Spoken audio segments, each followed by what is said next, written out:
কি ব্যাপার, বাসায় যাওয়ার কোনো তাড়া নাই? আজ নৌসাতের কারণ কি? ছুটির ঘন্টা বাজার পর তো প্রতিদিন সবার আগে গেট থেকে বের হয়। ও তুমি এখনো মন খারাপ করে এখানে বসে আছো কেন? বাসায় যাবা না? অনেক ক্ষুধা পেয়েছে তাই। বিরতির সময় কি নাস্তা করো নাই? করেছি, তাদের ক্ষুধা মেটেনি। মানে কি? খুলে বলো তো ব্যাপারটা। প্রথম বিরতিতে একটা কেক কিনেছি। এক কামড় খেতে না খেতে দেখি রাতুলরা ফুটবলে মাঠে নেমেছে। কেকটা ফেলে দিয়ে আমি মাঠে তাদের সাথে নেমে পড়ি। ভাবছিলাম দ্বিতীয় বিরতিতে কিছু খেয়ে নিব। তারপর কি হলো? দ্বিতীয় বিরতিতে একই কাজ করি।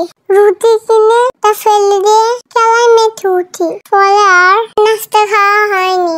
এখন প্রচন্ড ক্ষুধা পেয়েছে, হাঁটার শক্তি পাচ্ছে না। তো এখন খেয়ে নাও। পকেটে এক পয়সাও নেই।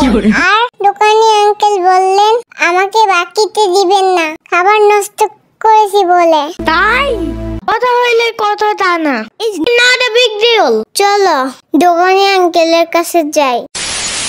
আঙ্কেল, এবারের মতো আমাকে ক্ষমা করে দাও।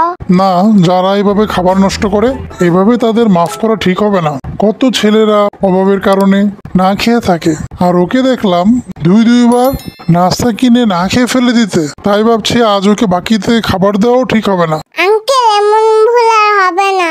অনেক ক্ষুধা পেয়েছে, হাঁটার মতন শক্তি পাচ্ছি না। আজকের মতন খেতে দাও। আচ্ছা, দিতে পারি, তবে তোমার ফেলে দেওয়া কেক আর রুটি তুমি ফেলে দেওয়ার পর আমি তা উঠিয়ে পরিষ্কার করে রেখে দিয়েছি। দাও আঙ্কেল, তাই খাবো।